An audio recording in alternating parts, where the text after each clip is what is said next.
Ms Legalista here, aka Attorney Shelia. I did not realize the Gambino crime family was still going on. I guess I am, let me get this camera right here where we need to be. I, or something. This way? Yeah, okay. I think we're good. I didn't. I thought, I remember there was one that was arrested, somebody else died. I don't know. I thought it was on the downswing, but apparently no, because 10 members and associates of the Gambino crime family have been arrested in a coordinated U.S. Italian something. Yeah.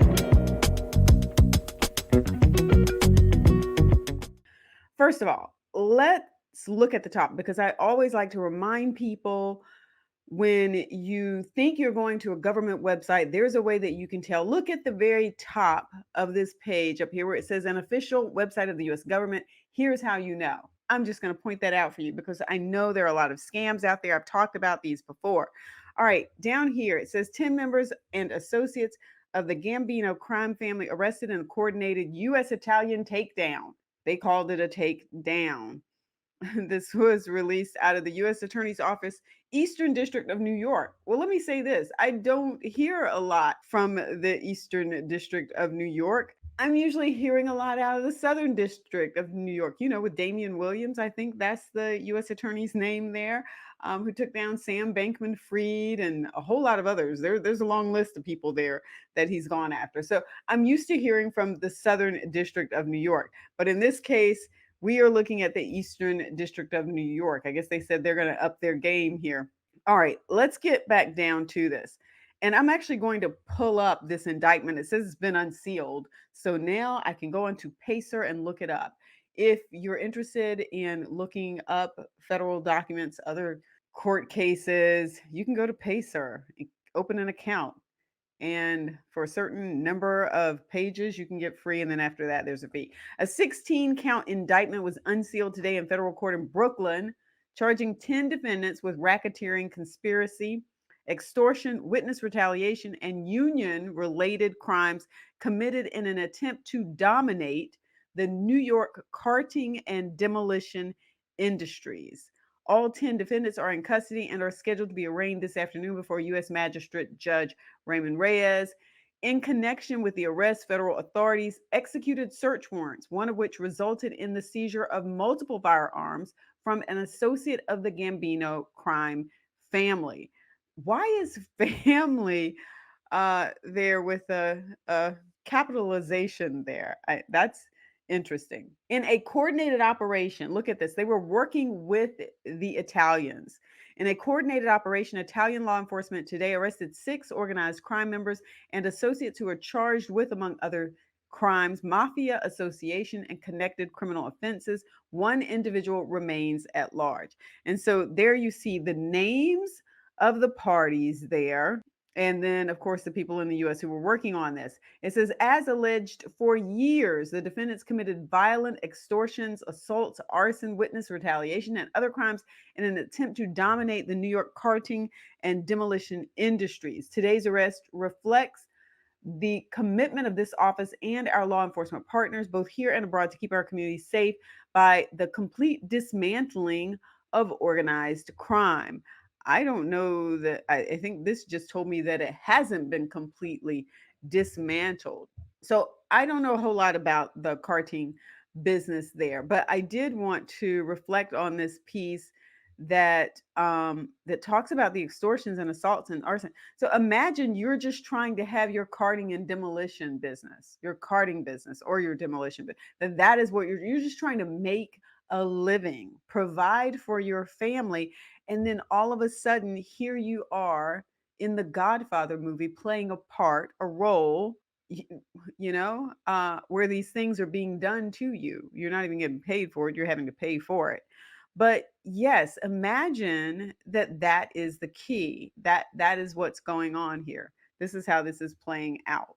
The defendants learned the hard way that the FBI is united with our law enforcement locally and internationally in our efforts to eradicate the insidious organized crime threat. Those arrested are alleged to have taken part in a racketeering conspiracy in an attempt to control the carting and demolition industries in our city. It says today's arrest to serve as a warning to others who believe they can operate in plain sight with apparent impunity.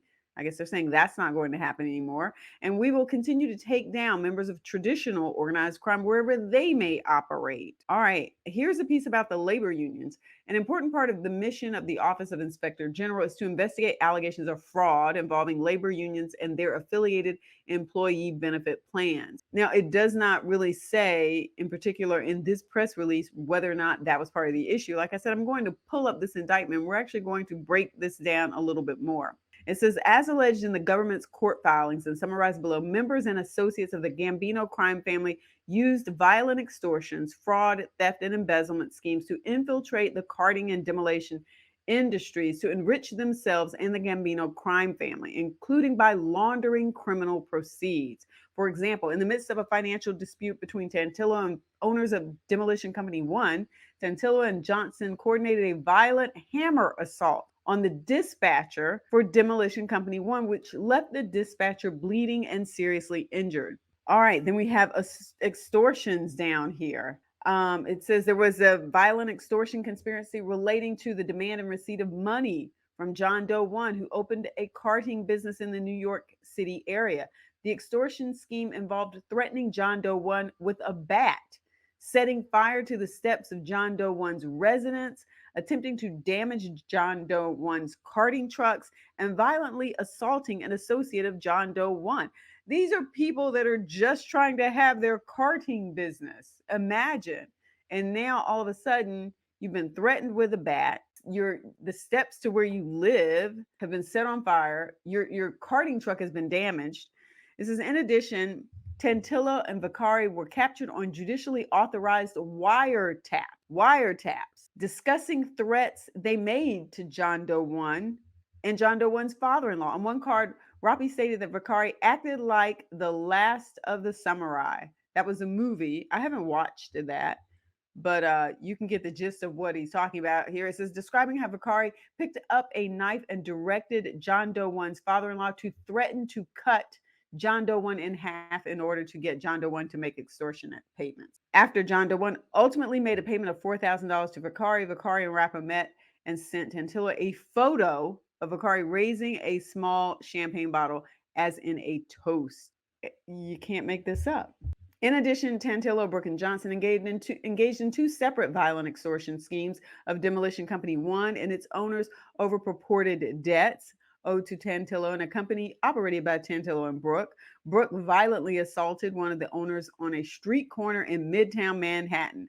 Now, I wonder if other people saw this assault taking place. Like, I mean, you're walking by and this person's just being assaulted. What's going on? In another instance, as mentioned, Tantillo and Johnson coordinated a violent hammer assault on a dispatcher at Demolition Company One, which left the dispatcher bleeding and seriously injured. Pictures of the victim dispatcher were then circulated to various people in the carting and demolition industries. So you know where they were going with that.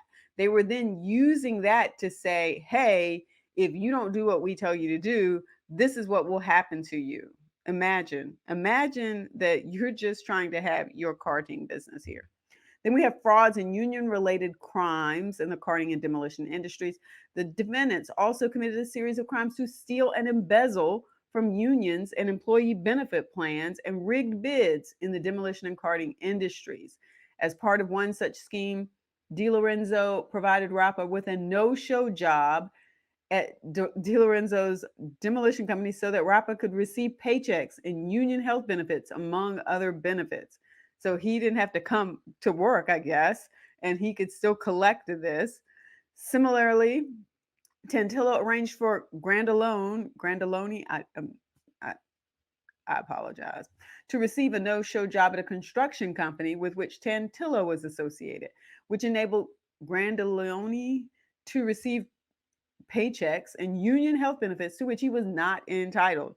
Tantillo and Johnson also conspired to secure a no show job for Johnson so that Johnson could similarly receive union health benefits. Then we have embezzlement from employee benefit plans by using laborers from a non union company, failing to make contributions for work as required by collective bargaining agreements.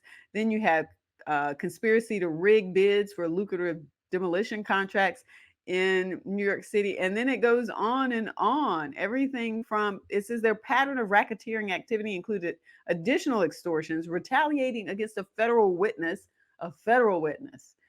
and money laundering, among other schemes. So I will take a look at this so that we can get a little bit more in detail about what is going on, what they're being charged with. It says the charges and the allegations are, of course, people are innocent until they're proven guilty.